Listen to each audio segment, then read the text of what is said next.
राहुल गांधी के दोनों बयान इस बात के प्रमाण हैं कि इनको सत्य से कोई वास्ता नहीं है। हमने लोकसभा चुनाव कैंपेन के दौरान भी देखा है, अनर्गल प्रलाप करके इन्होंने जिस प्रकार की गुमराह करने वाले वक्तव्य दिए थे, झूठे वक्तव्य दिए थे, संविधान का गला घोंटने वाले लोग संविधान के बारे में गुमराह करने वाले वक्तव्य देने के लिए विदेशी पैसे के बल पर चुनाव को प्रभावित करने का इन्होंने प्रयास किया। 1 लाख रुपए के फर्जी बॉन्ड भरवा करके भारत की माताओं को, बहनों को इन्होंने गुमराह करने का कार्य किया। और आज जो बयान फिर से राहुल गांधी ने दिए हैं वे अत्यंत निंदनीय हैं और शर्मनाक भी। अयोध्या को उसकी पहचान से वंचित किसने किया था? क्या ये सच नहीं कि इंडी गठबंधन से जुड़े हुए लोग इसके लिए जिम्मेदार हैं?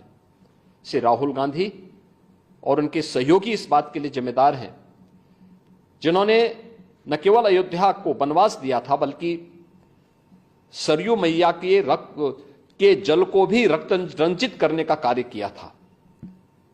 कौन नहीं जानता है कि अयोध्या को उसकी पहचान से वंचित करने का कार्य आजादी के बाद से ही लगातार कांग्रेस करती रही।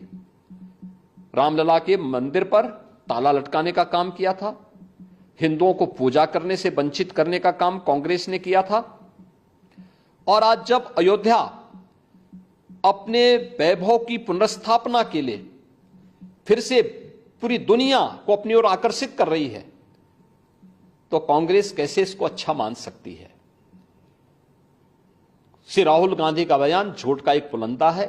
सच्चाई यह है, अयोध्या के अंदर 1733 करोड़ रुपए केवल मुआवजे के रूप में अयोध्या वासियों को प्रदेश सरकार ने उपलब्ध करवाए हैं। चाहे वह भक्ति पथ हो, राम पथ हो, जन्मभूमि पथ हो, चाहे वह एयरपोर्ट के निर्माण का हो, चाहे वह 14 कोसी परिक्रमा के मार्ग का हो, एक एक वहां के नागरिक को जिसके नाम पे जमीन थी, जिसके नाम पे दुकान थी, जिसके पास दुकान का पोजीशन था, उन्हें प्रॉपर कंपनसेशन दिया गया। प्रॉपर कंपनसेशन देने के साथ ही जो दुकानें थीं, जो अपने पीछे दुकान बना सकते थे, उनके लिए उस प्रकार की एफआईआर में छूट दी गई। जिन लोगों के पास उस प्रकार की स्पेस नहीं थी, उनके लिए मल्टी लेवल कॉम्प्लेक्स बना करके वहां पर उन्हें शॉपिंग कॉम्प्लेक्स में उन्हें स्थान देने की कार्य को आगे बढ़ाया गया। श्री राहुल गांधी के बयान सत्य से परे हैं, झूठ का एक पुलंदा है। उत्तर प्रदेश और अयोध्या को बदनाम करने की साजिश है और भारत की छवि को, अयोध्या धाम की छवि को दुनिया के अंदर खराब करने की अपनी उस मानसिकता का हिस्सा है जो ये एक्सीडेंटल हिंदू लगातार आजादी के बाद से करते रहे हैं। लेकिन इसका जवाब समय आने पर अयोध्या की जनता भी और देश की जनता भी कांग्रेस पार्टी और इंडी गठबंधन को देगी।